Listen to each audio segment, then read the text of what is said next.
അപ്പോൾ ഇന്നത്തെ പരിപാടി പറഞ്ഞിട്ടുണ്ട് ഗൈസ്. അപ്പോൾ ഇന്നത്തെ പരിപാടി എന്താണെന്ന് ചോദിച്ചാൽ ഇന്ന് നമ്മളെ ചങ്ങായിൻ്റെ ഗൈസ്, നമ്മളൊരു ചങ്ങായിൻ്റെ. അപ്പോൾ അവൻ്റെ വീട്ടിലേക്ക് കുറേ ദിവസമായി നമ്മൾ ക്ഷണിക്കുന്നത്. അപ്പോൾ നമ്മൾ ഓരോ ബസ്സിനും ട്രിപ്പ് ഉണ്ടാകുമ്പോൾ നമ്മൾ ഡ്രൈവറായിട്ടൊക്കെ പോകുന്നതാണ്.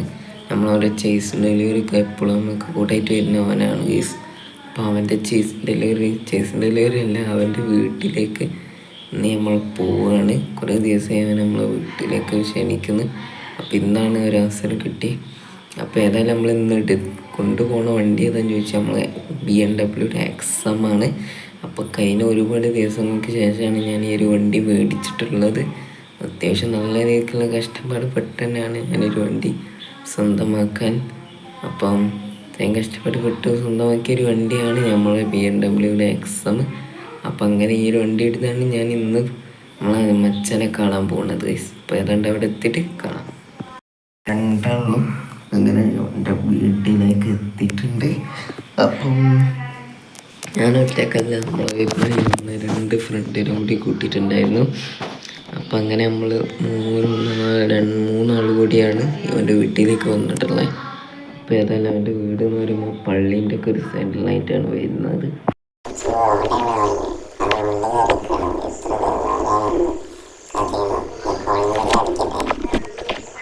കോളിംബെല്ലടിച്ചോക്കെ നമ്മൾ അറിഞ്ഞില്ല, നമ്മൾ ഇത്രമാരം വന്നിട്ട് കോളിംബെല്ലടിച്ചില്ല.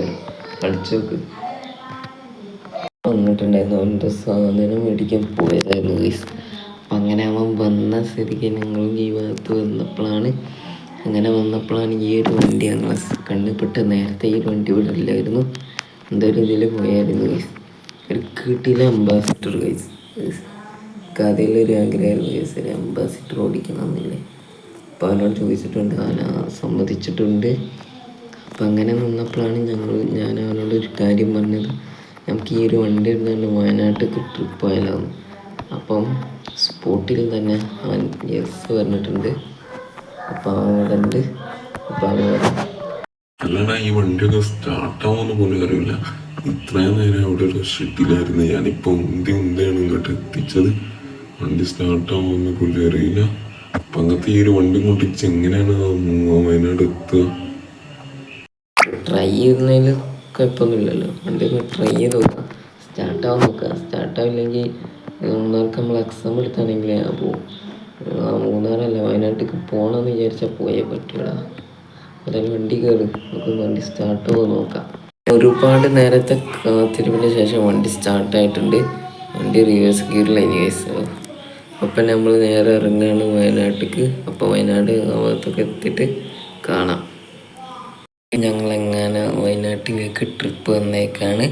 ഇത് അംബാസിഡർ എടുത്താണ്ടാണ് വന്നിട്ടുള്ളത്. അപ്പം എനിക്ക് എന്താവുന്നൊന്നും അറിയില്ല. വയ്യ നിൽക്കുകയാണെങ്കിൽ നിന്ന് കുടുങ്ങിയെന്ന് പറയാൻ ഒന്നുമില്ല, രക്ഷപ്പെടാൻ. പിന്നെ KSRTC ബസ്സൊക്കെ പിടിച്ച് പോകേണ്ടി വരും. അപ്പം ഏതാണ്ട് ഞാൻ അടുത്തിട്ട് കാണാം. പോവാന്ന് പറയുന്നത് ഇച്ചിരി ടാസ്ക് കയറിയ കാര്യം തന്നെയാണ്. അങ്ങനെ ഇവിടുന്ന് ഒരു കൂട്ടും കുളമൊക്കെ വരാനുണ്ട്. അപ്പോൾ അതൊക്കെ ഒരു വണ്ടി കയറിയില്ലെങ്കിൽ നമ്മളോട് വൈകിട്ട് കൊടുക്കും. അപ്പം എന്താണ് എൻ്റെ അഭിപ്രായം?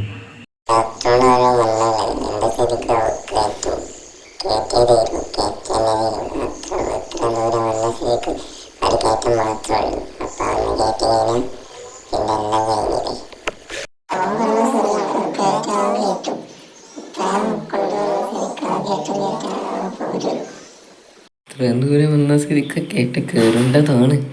കയറിയില്ല, കുടുങ്ങി.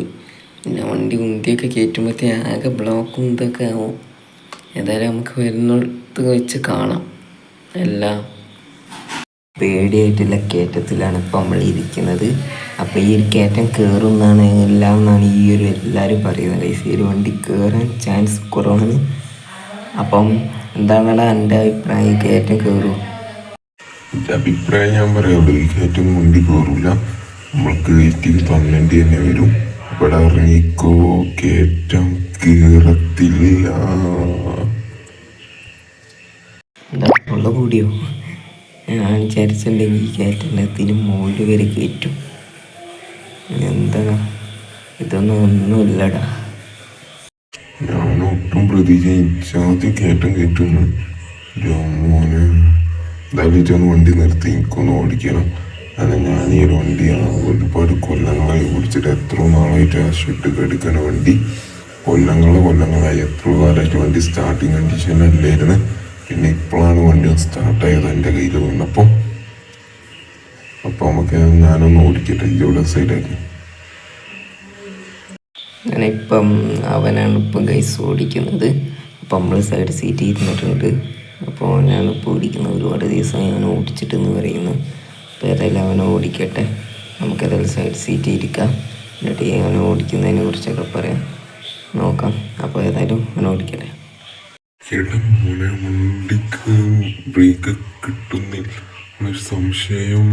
വണ്ടിക്ക് ബ്രേക്ക് ഇപ്പം അങ്ങനെയൊക്കെ കിട്ടുന്നുണ്ട്, കിട്ടില്ല എന്നൊരു സംശയമുണ്ട്. പിടിച്ചോക്കടാ. എനിക്ക് ബ്രേക്ക് കിട്ടില്ല.